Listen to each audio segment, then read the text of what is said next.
नमस्कार, सत श्री अकाल एंड गुड इवनिंग। मैं हूं अर्जु काजमी और आप देख रहे हैं पॉइंट ऑफ व्यू। हमें जी ज्वाइन किया है आप सबके जाने पहचाने डॉक्टर कमर चीमा जी ने। बहुत शुक्रिया सर, क्या जा पाए। थैंक यू मैडम, बहुत शुक्रिया, बहुत शुक्रिया। सर आपकी रिपोर्टिंग देखी हमने अमेरिका से डायरेक्ट, आपने बताया मोदी जी गया, हम वो बड़े मैं जेलस वहां से हुए। गुजर रहा था, एक्चुअली मैं कहीं फंक्शन पे जा रहा था, तो मुझे पता लगा यहाँ 1600 पेंसिल्वेनिया साथ ही है। तो मैंने दोस्त को कहा, मैंने कहा गाड़ी इधर मोड़ो यार, 10 मिनट मैं भी जौहर दिखा हम्म। दूं। नहीं, अच्छा किया क्योंकि आप वहीं थे, तो अच्छा है कि आपने हम्म, वो चीज अवेल की जो भी वहां पर होता, हम्म, जो भी हो पाकिस्तानी या इंडियन, और उन्हें थोड़ा बहुत भी जो है वो मीडिया से रिलेटेड हो, तो मेरे ख्याल है इस किस्म का काम कर लेना चाहिए फौरी तौर पे। ये अच्छा बात है कि आपने आपने अच्छी बात है कि आपने फौरन ही वहां पे जो है एक वीडियो बना दी थी। और हम्म। उसमें सर आपकी जबान बड़ी फेमस हुई है, कई क्लिप चल रहे थे, आपने कोई गाली निकाली थी और सबने उस गाली को पिक किया जो आप अच्छा। बता रहे थे कि हमारा मीडिया कुछ नहीं दिखा रहा, उसके ऊपर आपने बात की थी। लेकिन खैर वो वीडियो बड़ी सबको पसंद आई। लेकिन अगर हम अभी बात करें एससीओ मीटिंग की, इस वक्त जो प्राइम मिनिस्टर शहबाज शरीफ भी गए हैं, आप किस तरह देख रहे हैं, उसमें क्या आपको लग रहा है कि जाना चाहिए था प्राइम मिनिस्टर शहबाज शरीफ साहब को? जाहिर ऑनलाइन ही वैसे तो ज्वाइन किया है, लेकिन किस तरह देख रहे हैं आप इस मीटिंग को कि ये कितनी इंपॉर्टेंट है? देखिए, इम्पोर्टेंट मीटिंग है, इसमें तो कोई शक नहीं है कि पाकिस्तान एससीओ का मेंबर है, और बड़े कम मल्टीलैटरल फोरम रह गए हैं जहाँ पे पाकिस्तान मेंबर है। नॉर्मली जो पाकिस्तान की पोजीशन है कि हम वो एक आइसोलेटेड मोड में है, हम्म। मल्टीलैटरल फोरम्स में हम उस तरह नहीं है जिस तरह हमें होना चाहिए। और कौन सा बड़ा ऐसा फोरम है? एक एससीओ है, G77 है, इस OIC है, और ऐसी कोई जगह नहीं है जहाँ पे हम किसी बड़े ग्रुपिंग का हिस्सा हों। ईरान, टर्की, पाकिस्तान एक ग्रुपिंग है छोटी सी, तो कोई उस तरह की। ये आगे जो मल्टीलैटरल प्लेटफॉर्म्स हैं, ये basically they are the future. और ये एक वाहिद ऐसा प्लेटफॉर्म है जो that is considered as a, this is Russia China का एक ऐसा प्लेटफॉर्म है जिनको उन्होंने लीड किया, that is anti west consider किया जाता है। इसीलिए बहुत सारे लोगों का कहना ये है कि प्राइम मिनिस्टर मोदी ने he didn't want to give an optics के जैसे ही वो बाइडेन साहब को मिल के आए हैं, तो वो इस प्लेटफॉर्म को में मोदी शी जिनपिंग को मिलते, या जो है वो पुतिन साहब को मिलते, तो उन्होंने इसको वर्चुअल बना दिया। लेकिन साथ में कई लोगों का कहना यह है कि because Putin was busy in war और बहुत सारे उनके मसले चल रहे हैं, फिर वहाँ पे एक इंसर्जेंसी भी छोटी सी हो गई, तो वो भी एक चीज़ जो है वो है, इस वजह से शायद वो नहीं आया। फिर शी जिनपिंग भी नहीं आना चाह रहे थे, तो उन्होंने वर्चुअल कर दिया। लेकिन लेकिन अगर अगर इन पर्सन होती तो बड़ा फ़ायदा होता। बायलैटरल मीटिंग्स होती हैं, फिर साइड लाइन्स पर मीटिंग होती हैं, जैसे क्या नाम है, हमारे फॉरेन मिनिस्टर साहब गए हुए थे। तो भारत और पाकिस्तान की बात करें तो वही बात थी। इंडिया ने अभी जब अमेरिका में थे प्राइम मिनिस्टर मोदी, तो उन्होंने वहाँ पे कहा जनाब के पाकिस्तान तो, और उन्होंने they made the White House agree on that statement कि जी Pakistan sponsors terrorism, cross border terrorism, so and so. इधर पे भी उन्होंने कहा जी कुछ ममालिक जो हैं वो स्पॉन्सर करते हैं। आगे से पाकिस्तान ने भी जवाब दे दिया कि आप लोगों ने क्या ये रखा हुआ है, हम तो अमेरिका को भी मिलते हैं, हम जापानीज़ को भी मिलते हैं। अभी देखे ना, बिलावल जापान गया हुआ है, तो जापानीज़ प्राइम मिनिस्टर खुद मिले हैं उन्हें, एक वन ऑन वन मीटिंग उनसे इन्होंने की है। हालांकि जापान, अगर वो ना भी मिलते prime minister foreign minister Bilawal से, तो क्या था, बिकॉज उनके काउंटर पार्ट तो उनको मिल चुके थे, और उनको साथ बिठाया आपने, उसको एज ए डेलीगेशन के तौर पे भी मिल सकते थे, लेकिन उनको साथ बिठाया, बात की। तो पाकिस्तान ये कहता है कि ये इंडिया का एक सेल्फ स्टाइल्ड किस्म का पाकिस्तान के ऊपर ऑन डिप्लोमेटिक ऑन स्लॉट है, जो ये चलता रहता है। और इंडिया जो है वो अपनी पाकिस्तान में कार्रवाइयों में शामिल है, इंडिया कह रहा है पाकिस्तान शामिल है। तो ये एक बस वो चल रहा है। सो बायलैटरली भी रहा है, लेकिन मल्टीलैटरली इसमें मुझे ऐसे लग रहा है कि एससीओ से कोई इतनी लंबी चौड़ी उम्मीदें नहीं होनी चाहिए। उसकी वजह यह है कि there many analyst and there many people who believe कि इंडिया जो है वो एज ए स्पॉइलर का रोल भी प्ले कर सकता है इसमें। द रीजन बिहाइंड इज के वो इसलिए स्पॉइलर का रोल प्ले कर सकता है। द रीजन बिहाइंड इज के इंडिया जो है वो दे डोंट बाय चाइनीज और Russian perspective on so many things.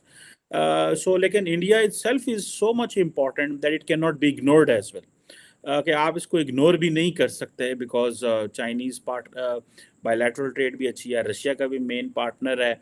और रशिया चाइना जो है, इंडिया इसका एडवांटेज भी लेता है एससीओ का to show it to the west के देखो हम G7 में भी इनवाइट किए जाते हैं अभी, और हम वेस्टर्न ग्रुपिंग्स में भी हैं और हम इस ग्रुप में भी मौजूद हैं. So this is a win win situation for prime minister Modi, and particularly the elections are coming next year. तो जो वज़ीर आज़म मोदी दिखाना चाहते हैं अपनी आवाम को और अपने लोगों को कि भाई मैं तो इस वक्त ग्लोबल लीडर हूँ, क्योंकि मैं तो G20 को भी हेड कर रहा हूँ, SCO को भी हेड कर रहा हूँ, इंटरनेशनली पूरी दुनिया में हमें बुलाया जा रहा है. जिस तरह बाइडन ने हमें आके जो है वो इतने जो स्टेट गेस्ट बने एंड ऑल दैट, फिर इजिप्ट में इतना कुछ हुआ. तो ये चीज़ें जो है दैट टेल्स के जो मोदी साहब हैं उनके लिए SCO मीटिंग उतने फ़ायदे तो नहीं है virtually मिलते नॉर्मली, लेकिन क्योंकि I think India is not expecting so much from this group as a multilateral forum, but India has good relations bilaterally with all these countries except China. China के साथ भी इकोनॉमिकली ठीक है, but politically border में issues हैं. लेकिन India को वो कहते हैं ना मल्टीलैटरली को इतना वो फ़ायदा नहीं है, लेकिन बायलैटरली क्योंकि इंडिया सबके साथ बहुत अच्छा है, इंक्लूडिंग सेंट्रल एशियन ममालिक, including Iran, including Russia, Pakistan को निकाल के. सो वो they are good with what they are doing. So मेरा ख्याल है लार्जली इंडिया के लिए एक चैलेंज भी है, और चैलेंज ऐसे कि बिकॉज उनको ये वर्चुअल कराना पड़ा. पॉलिटिकली डिप्लोमेटिकली ठीक है, डिप्लोमेटिकली भी चैलेंज है क्योंकि लोग आए नहीं हैं, लेकिन पॉलिटिकली फ़ायदा है. और इन अदर वर्ड्स जिसे वो कहते हैं ना कि फॉर होम प्राइम मिनिस्टर की जो कॉन्स्टिट्यूंसी है इंडिया, उसको बड़ा मोदी साहब को फ़ायदा हुआ कि बिकॉज वो ये बता सकते हैं उनको अपनी आवाम को कि देखें हम ये हेड कर रहे हैं. और इस वक्त जितने भी बीजेपी के स्पोक्स पर्सन है वो सारे टीवी पे आके सारे शोखियाँ मार रहे होंगे, लुटियाँ मार रहे होंगे, पाइन ऐ देखो ना जनाब, और वो कांग्रेस को कह रहे होंगे देखो ये हो गया वो हो गया फलान. So politically this is they have done marvellous by having G20 and SCO in a same year, but particularly before elections. बिल्कुल ऐसा ही है, लेकिन ये भी अच्छी बात है कि इस किस्म की मीटिंग्स अगर होती रहें तो हिंदुस्तान पाकिस्तान के लीडर्स जो हैं वो कम से कम एक दूसरे के सामने बैठेंगे, एक दूसरे को थोड़ा बहुत फेस करें और बात करने की भी हो सकता है आगे उम्मीद हो जाए. लेकिन बीच में डॉक्टर जयशंकर जो हैं फॉरेन मिनिस्टर इंडिया के, चीमा साहब, उन्होंने कई स्टेटमेंट्स ऐसी दी जो पाकिस्तान में लोगों को पसंद नहीं आई. जैसे उन्होंने कहा कि जी ये नहीं हो सकता कि दिन में हम ट्रेड करें और रात में टेररिज्म हो. तो आपके ख्याल से पाकिस्तान को इस पे सख्ती से काम करने की जरूरत है टेररिज्म रोकने के लिए, क्योंकि हम इनकार तो नहीं कर सकते कि हमारी तरफ से कश्मीर बॉर्डर पे जो है कुछ ना कुछ चलता रहता है. वो लोग कहते हैं जी ड्रोन्स के जरिए ड्रग्स भी आ रही हैं, हथियार भी आ रहे हैं, कई तरह की एलिगेशंस हैं. तो उसके ऊपर सिर्फ इनकार करने से आपको लगता है कि हम साफ निकल आएंगे कि ठीक है जी हमने तो कुछ किया ही नहीं? देखिए ये जो दो चीजें हैं, एक वक्त ये था कि जब कश्मीर में जहाद जारी था तो पाकिस्तान वाज सेंडिंग मुजाहिदीन. पूरी दुनिया को पता है, इंडिया को भी पता है, पाकिस्तान को भी पता है. एक ये पोजीशन आ गई है कि पाकिस्तान ने ये कहा है कि हम इस तरह की चीज़ों में इन्वॉल्व नहीं है. लेकिन एक ये भी टाइम आ गया कि इंडिया कहता है यार ओहो शांति होन पता लगा है कि ये जो जहाद है इसको तो दहशतगर्दी से लिंक करना था. अगर अमेरिका की वॉर अगेंस्ट टेररिज्म शुरू ना होती तो इनको तो इंडिया को तो वो वोकेबलरी नहीं मिलनी थी कि हमने जहाद को ऐसे लिंक कर रहे हैं. ये तो पुले पे सन. इन्होंने कहा oh this is the best thing, oh अच्छा इसको तो ऐसे पोर्ट्रे करना चाहिए दुनिया में. मैं आपको सच्ची बात बता रहा हूँ, दिस अगर वॉर अगेंस्ट टेररिज्म ना होती तो इसको जो टर्मिनोलॉजाइज करना था या इसको आपने जो फ्रेम करना था इस सारे इवेंट्स को, इस डिस्प्यूट को, वो कैसे करते. तो उन्होंने कहा अच्छा ये दहशतगर्दी हो रही है, ये तो बहुत बड़ी. अब मुझे की बात बताएं, मोदी साहब बाइडेन साहब से मिले गए तो अमेरिका ये स्टेटमेंट दे सकता है, लेकिन अमेरिका बायलैटरली पाकिस्तान को तो ऐसे कभी नहीं कहता कि हाँ आप ऐसे कर रहे हैं. मोदी साहब जापानीज प्राइम मिनिस्टर को मिलेंगे तो वो ठीक है, लेकिन why would a Japanese prime minister meet a Pakistani foreign minister in such a way. वो क्यों ना कहे कि भाई तुम तो दहशतगर्द मुल्क के फॉरेन मिनिस्टर हो, क्यों कहेगा वो. तो ये so they use it, they do it. हमारी कुताई क्या है, ये नहीं कि मैं कहता हमारी कुताई नहीं, हमारी कुताई जो मैं समझता हूँ और मैं इसको बड़ा वोकली बोलता हूँ, हमारी कुताई है कि जब हमारी पॉलिसी थी तो उसको डिक्लेयर करना चाहिए था जी हाँ हम ऐसे ऐसे कर रहे थे, और जब हमने इसको छोड़ दिया तो बबांगे दोहल उसको पकड़ते और कहते भाई ये आफत ज़ईद है, माजी में हम इससे ये कराते रहे, अब ये है स्टेट पॉलिसी नहीं पूरी दुनिया कराती है. ये वही तालिबान थे जिसको अमेरिका ने इस्तेमाल किया और ये मुजाहिदीन थे. आज ये दहशतगर्द हो गए, उसी यूएन ने इनको दहशतगर्द करार दे दिया. आज ये अच्छे हो गए हैं, पहले ये अच्छे थे आज ये बुरे हो गए हैं। तो पाकिस्तान को इस चीज का सहारा लेना चाहिए था और वोकली ओपनली आना चाहिए था। और वो जो लोग थे उनको उनके बारे में इंटरनेशनल कम्युनिटी से बैठ जाते, P5 से बैठ जाते, अमेरिका से बैठ जाते, इंडिया के साथ बैठ जाते और कहते भाई ये था, हम इसको ऐसे ऐसे कर रहे थे लेकिन और हम अब नहीं कर रहे, और एक बड़ी खुली सी बात हो जाती। अब हमने क्या किया, हमने उस पर खामोश रहे। इंडिया का डिप्लोमेटिक क्लाउड बढ़ता गया, वो पॉलिटिकली दुनिया में जो है मेन स्ट्रीम होते रहे। And then at the end of the day हम आके फंस गए। इंडिया ने कहा जनाब ये तो वो अच्छा, जब उन्होंने यूएन से उनको दहशतगर्द डिक्लेयर करा लिया, वो हमारे ऊपर तलवार लटकनी शुरू हो गई। इस दौरान हम जो है वो अमेरिका के तादी थे, वॉर अगेंस्ट टेररिज्म में। जैसे ही अमेरिका फारग हुआ, उन्होंने फिर हमें FATF पे पकड़ लिया और हमने कहा जी ये तो बंदे ही वो हैं, तो धमकान है तो धमकान। सो ये वो लोग थे जिनको पाकिस्तान ने इस्तेमाल किया। दुनिया को पता है, हमें भी पता है। आज वो लोग बिहाइंड द बार हैं। हाफिज सईद आज बिहाइंड द बार है। हमने इंडिया की वजह से नहीं किया, हमने तो इंटरनेशनल प्रेशर की वजह से किया। हमारी कमजोरियां, नालायकियां, लैक ऑफ क्लैरिटी, पार्लियामेंट का इस्तेमाल करते। पाकिस्तान की पार्लियामेंट उस पर स्टैंप कर देती कि ये वो लोग थे जिनको माजी में करते रहे, ये मेन स्ट्रीम हो चुके हैं, now they R D radicalise, हमने इनको डी रेडिकलाइज किया है। और अब they don't believe in all these things. और ये स्टेट के ऑपरेटर्स में या अपनी जिंदगी के बाकी रोजगार, कारोबार, जो भी whatever they want to do वो करना चाहते हैं, तो एक क्लैरिटी होती। दुनिया भी कहती हाँ भाई इन्होंने तो कर लिया है। अब देखें क्या अलकायदा से या तालिबान से या बहुत सारे और लोगों को पकड़ पकड़ के डिradicalize नहीं दुनिया में किया जाता, क्या सऊदीज ने नहीं किया? ठीक है, तो ये इसमें कोई शर्मिंदा होने वाली बात नहीं थी। हम शर्मिंदा होते रहे, हम डबल वो फिर खेलते रहे, फिर हम खामोश रहे। हमने कहा आज बात करेंगे तो दुनिया ये कहेगी, कल बात करेंगे तो दुनिया ये कहेगी। सो क्लैरिटी ना होना, टाइम का जाया करना ने पाकिस्तान को, मुझे लगता है कि आज ये दिन देखने पड़ रहे हैं। Otherwise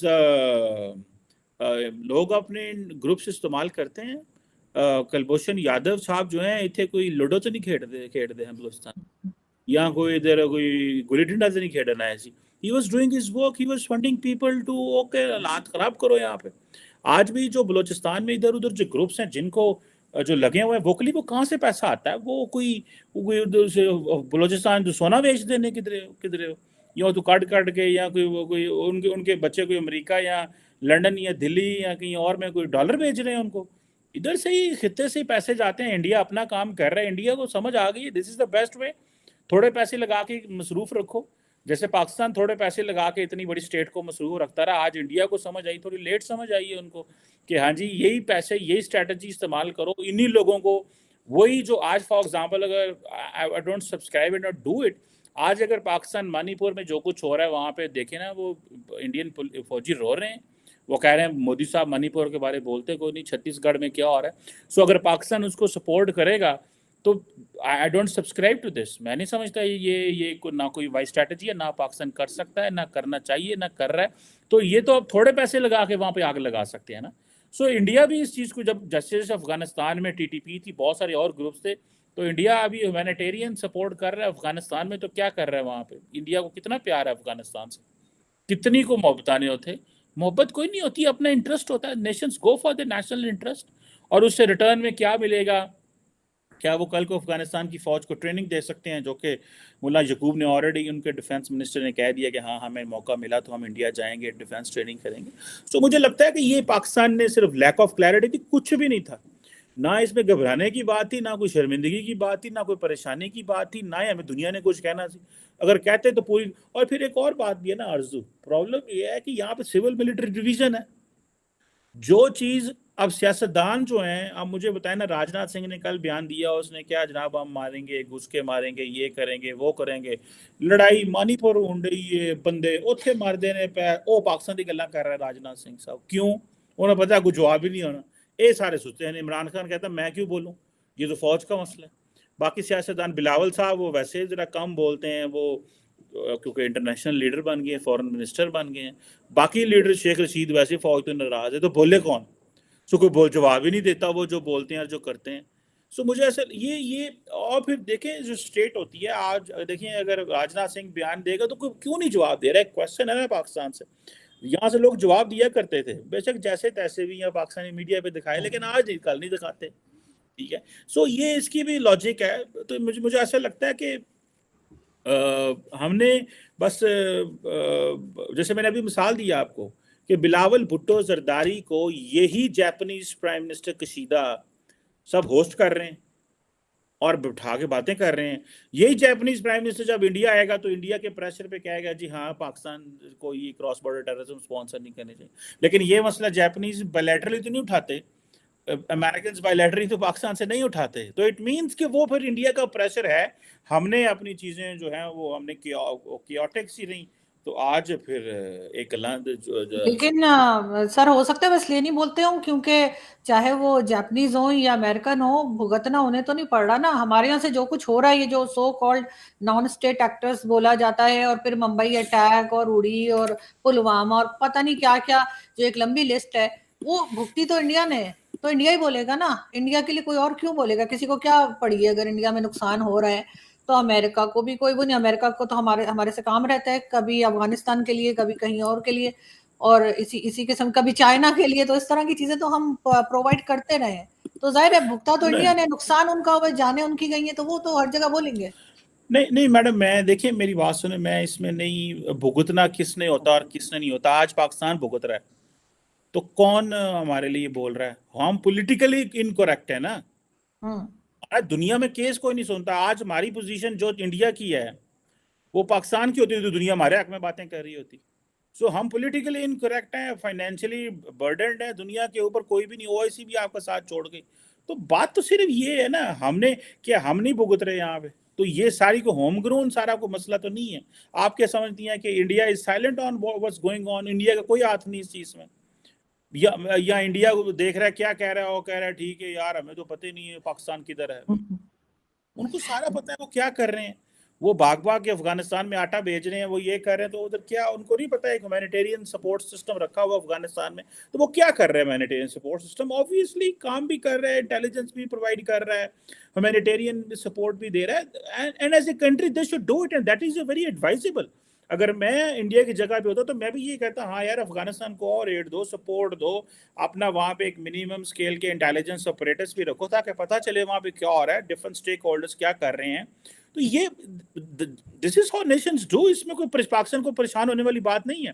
but the question is कि हमारा जो बयानी है वो डिफीटेड इसलिए है कि हमने अद्धी जंग लड़ी थे, अद्धी तसी कंफ्यूज करना की, और हम उसको क्लैरिफाई नहीं कर सके। अब जाने भी दे दी, सारा कुछ भी कर दिया, नुकसान भी हो गया, लेकिन एक मसले पे आके खामोश होकर बैठे रहे। वो तो एफएटीएफ ने हमें रगड़ा और हमें पता चला हमने क्या करना है। कसूर तो हमारा है, किसी का थोड़ा कसूर है। अगर हम ये फैसले 10 साल पहले कर लेते, 8 साल पहले कर लेते, 15 साल पहले कर लेते, तो हमारी जान छूटी होती। आज दुनिया को हमने ऑन बोर्ड लिया होता, वेस्ट को हमने ऑन बोर्ड लिया होता, ना इंडिया से पूछते, ना इंडिया के वो करते। सो ये क्लैरिटी हमारे यहाँ नहीं है। इंडिया को क्लैरिटी है, इंडिया को तो अभी तो उनकी आज बात लग गई है, इन्होंने कहा ये तो मसरूफ हैं, ये तो लड़ रहे हैं, इनकी तो फाइनेंशियल हालात ठीक है, इन पे और प्रेशर डालो, और कहो जी ये टेरर टेरर टेरर टेरर कर रहे हैं। बायलैटरली हमें कोई नहीं कहता। वो तो हमें, मैंने अभी जापान की मिसाल दी है ना, बिलावल तो वहां बैठा हुआ है, तो क्यों अगर ऐसी बात है क्यों कोई बायलैटरली वो स्टेटमेंट्स नहीं उठाते? सो ये चलता है, ये कोई इससे पाकिस्तान को फर्क नहीं पड़ता लार्जली। अगर हम अपना घर आज भी ठीक कर लें, हम पोलिटिकल फाइनेंशियली ओके हों, तो इंडिया जो मर्जी बोलते रहे, ठीक है। आज नवाज शरीफ ने कहा नहीं है कि डिप्लोमेटिक पॉइंट स्कोरिंग बंद करें, ये for the sake of some brownie points आप ये कर रहे हैं, तो दुनिया को पाकिस्तान का पैगाम जाना शुरू हो गया ना कि what ever India talks this is a diplomatic point scoring. India को यही करना चाहिए जो इंडिया कर रहा है। इंडिया को कुछ ऐसा नहीं करना चाहिए उनको यही करना चाहिए। दिस इज, मुल्कों का क्या काम है? Nations go for the national interest. वो अपने नेशनल इंटरेस्ट को प्रमोट करते हैं, प्रोटेक्ट करते हैं, एनहांस करते हैं, प्रिजर्व करते हैं। India should keep doing it and Pakistan should find it it's options कि हमें क्या करना चाहिए। बिल्कुल, हमें भी अपना घर सही करना चाहिए, और जो यहाँ से गड़बड़ मचती रही है उसको रोकना तो बहरहाल पड़ेगा। लेकिन लास्ट में मैं चीमा साहब आपसे पूछना चाहूंगी, आईएमएफ की तरफ से जो है वो कुछ फंड मिल जाएगा, 3 बिलियन जो बताया जा रहा है, लेकिन आपको लगता है कि आगे उससे कुछ फर्क पड़ेगा? अभी डॉलर रेट वगैरह नीचे आए हैं, लेकिन कितने दिन के लिए ये कुछ कहा नहीं जा सकता। तो आपको लग रहा है कि ये आगे कोई ट्रेड ओपन करेंगे, कोई काम करेंगे, या फिर कुछ दिन के बाद ये पैसा भी खत्म हो जाएगा और फिर वही पोजीशन आ जाएगी जो पहले थी? मैडम पैसे आते रहते हैं, पैसे जाते रहते हैं, पैसे खाते रहते हैं हम। आप इतना जो है ना परेशान ना हुआ करें। हमारे ये सियासी बच्चे हैं, इनको पैसों की जरूरत होती है, इनके कभी पैसे खत्म हो जाते हैं, इनकी कभी इनका शॉपिंग करने को दिल कर रहा है। सर सियासी बच्चे नहीं, फौजी बच्चे भी कहिए ना। नहीं, सब बच्चे बच्चे ही होते हैं मैडम, बच्चे गैर सियासी होते हैं। बच्चों को आप फौजी और वो ना उसमें ना लेके जाए। तो बच्चे जो है इनका दिल करता है कि कोई याशी हो जाए, थोड़ा मजे आ जाए, कोई पार्टी पुर्टी कर लें, तो बच्चे खुलने दें उनके at the expense of the state, कोई नहीं। खैर है, पैसे पैसे बड़े इंशाल्लाह, जब तक पाकिस्तानी अवाम है इनको बड़े पैसे मिलेंगे, क्योंकि पैसे तो अवाम के नाम पे मिलते हैं ना, इनके नाम पे थोड़े मिलेंगे। सो ये जो पैकेज आया है, ये जारी बात है, ये एक, मैं समझता हूँ ये एक पॉलिटिकल पैकेज है। द रीजन बिहाइंड इज के आपको पता है इलेक्शंस हो रहे हैं, तो उन्होंने कहा यार पैसे दो, इनको जान छुड़ाओ, ये डिफॉल्ट कर गया, because when you are too big then you also gets dangerous. तो वो कहता है इतनी बड़ी नेशन है, 240 मिलियन की, डिफॉल्ट कर गई, क्राइसिस ना पैदा हो जाए, सोसाइटियल इनसिक्योरिटीज ना हो जाए, कुछ इस तरह की चीजें ना हो जाए। एटम बम भी है। तो एटम बम तो वो सेफ्टी ये है ना मैडम, वो तो आपको खुश होना चाहिए, आपके मुल्क के पास एटम बम है, आप बहुत। परेशान होती रहती। नहीं सर, मैं बहुत खुश हूँ। और शेख रशीद के कोई वो जो आधा पाव का बॉम्ब आपके जो है पास तो नहीं फेंक जाना। तो वो जिसे कहते हैं ना, खुश हो आपकी स्टेट के पास एटम बॉम्ब है, क्यों ना खुश हो, अच्छी बात है। लेकिन उसके साथ साथ बाकी चीज़ें भी साथ होनी चाहिए। पॉलिटिकल सिक्योरिटी भी होनी चाहिए, जो सोसाइटियल सिक्योरिटी भी होनी चाहिए। ये नहीं है कि सिर्फ मिलिट्री सिक्योरिटी ही होनी चाहिए, सिर्फ ये ना फिर लोग कहें जितने देखो फौजा ही फौजा। अवाम भी हर जगह जो है वो उसको होना चाहिए। नहीं सो सर, फौजा ही फौजा और फौजियों की जो है वो मौजा ही मौजा, ये वाली बात चल रही है सर। सबकी मौजें हैं मैडम, आपकी भी मौजें हैं, सर फौजियों की भी। आपकी, सर आप कैसे कभी है? अमेरिका में, सर आप कभी यूरोप में, सर मैं तो रोज आपको किसी नई कंट्री में देखती हूँ। मेरे ख्याल है चाय आप अमेरिका में पीते हैं, फिर उसके बाद लंच करने आप यूके चले जाते हैं, फिर इसी तरीके से सर यहाँ तो मेरा ख्याल है आप सिर्फ हम गरीबों की हालत देखने के लिए आते हैं कि भाई ये लोग हैं अभी तक या निकल गए। मैंने कहा पता करना चाहिए सबका, कौन किधर क्या कर रहा है, बच्चे खराब ना हो जाए कहीं, तो इसीलिए फिर मुझे इस तरह के टूर। बिल्कुल बिल्कुल ऐसा ही है सर। लेकिन खैर सर, हम उम्मीद करते हैं सर आपके जैसे लोग आते रहें, कुछ सरमाया लाते रहें यहाँ पे, तो हो सकता है सर डॉलर वॉलर आप लाए हो तो हमारे यहाँ भी डॉलर रेट ठीक हो जाए। बहुत शुक्रिया सर आज आपने ज्वाइन किया, thank you so much. Thank you so much. Thank you.